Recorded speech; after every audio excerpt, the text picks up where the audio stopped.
அன்பான நண்பர்களே, தோழர்களே, வணக்கம். அருமை தோழர் என்ஆர் ராமசாமி கடலூர் மாவட்டத்தினுடைய செயலாளராக இருந்து அவசர காலையில் என்னை கைது செய்யப்பட்டது, என்னையும் டிபி கோவிந்தனையும் கைது செய்து சிறையில் எடுத்த போது எங்கள் குடும்பங்களை வந்து பாதுகாப்பதற்கான ஏற்பாடு செய்து எல்லா ஏற்பாடும் செய்து தலைமறைவில் வந்து அதை செஞ்சுட்டு போன தலைவர் வெளியே வந்த பிறகு நான் தென்னார்காடு மாவட்டம் கடலூர், விழுப்புரம், பாண்டிச்சேரி அதனுடைய மாவட்ட குழு உறுப்பினராக இருக்கிற போது எனக்கு வழிகாட்டி என்னை வளர்த்ததில் அவருக்கு ஒரு பங்கு உண்டு. அந்த உன்னத தோழருடைய நினைவு தினம் 15வது தினம் அவருக்கு ஒரு நெற்செலவு மறக்க மாட்டோம் தோழரை. இப்போ மோடி கடல்சார் துறையில் வேகமாக முன்னேறி கொண்டிருக்கு. எல்லா துறையிலும் முன்னேற்றம், ரயில்வே துறையில் முன்னேற்றம். அங்கங்கே போய் வந்தே மாதிரி ரயில் கொடியை சுற்றிருக்கிறார். கொடியை சுற்றிட்டு ஒரு பக்கம் ரயிலுடைய எண்ணிக்கை குறைச்சிட்டே இருக்கு. 68 லட்சம் காலி இடங்கள் இருக்கிறது, புறப்ப வேண்டியது ரயில்வேல.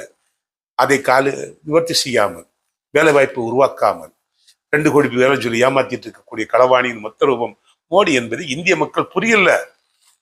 புரிஞ்ச வேலை கட்ட போராட்டணும் இல்ல, புரியல. அப்ப நம்ம வாழ்க்கை எப்படி இருக்குது?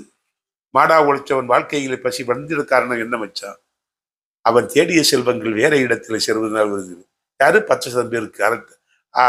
அதானி, அம்பானி, டாடா, பிர்லா, கோயங்கா, டால்மியா, மல்கியானி, செங்கேரியா அந்தவர்களுக்கு, பூர்ஷ்வாவுகளுக்கும் நிலப்பிரபுகளுக்கும் போய் சேர்க்கிறது தங்கு தடை இல்லாமல். நம்ம ஆளு பூரா வீதியில் நிற்கிறான். ஏழை படிக்க தெரியாதவன் உழுது உழைச்சு சோறு போடுறான். ஒண்ணுமே தெரியாது உட்கார்ந்து படிச்சவன் பூரா உட்கார்ந்துட்டு சோறு போட்டு தீனியை தின்று இருக்கிறான். உண்டு கொடுப்பவன் மாடியிலே, உழைத்து கொடுப்பவன் வீதியிலே. சட்டங்கள் எல்லாம் மோடி ஆட்சியிலே, சதிகாரன் மோடி ஆட்சியிலே அப்படின்னு சொன்னா இந்திய மக்கள் புரியணும் இல்லை, புரிஞ்சு ஒரு மாற்றத்தை நோக்குவதற்கு போனும் இல்லை. அந்த மாற்றம் எப்படி வரும்? தானா வராது. தானா எவனும் கடமாட்டான், தடிக்கு விழாமல் விழமாட்டான். போனா எவனும் வரமாட்டான், புரிஞ்சுக்கிட்டவனும் அழமாட்டான். அழாமல் எதிர்த்து போராடுவதற்கு நான் பயணிக்க வேண்டிய இடம் கீப்லப் இடதுசாரிகள் இந்திய மன்னனோடு சேர்ந்து உரிமைக்கான போராட்டத்தை நடத்துவோம். எளிதல்ல, அதற்காக பயந்து விடாது. உரிமையை இழந்தோம், உடைமையை இழந்தோம், உணர்வை இழக்கலாமா? நாம் மனிதர்கள் இல்ல.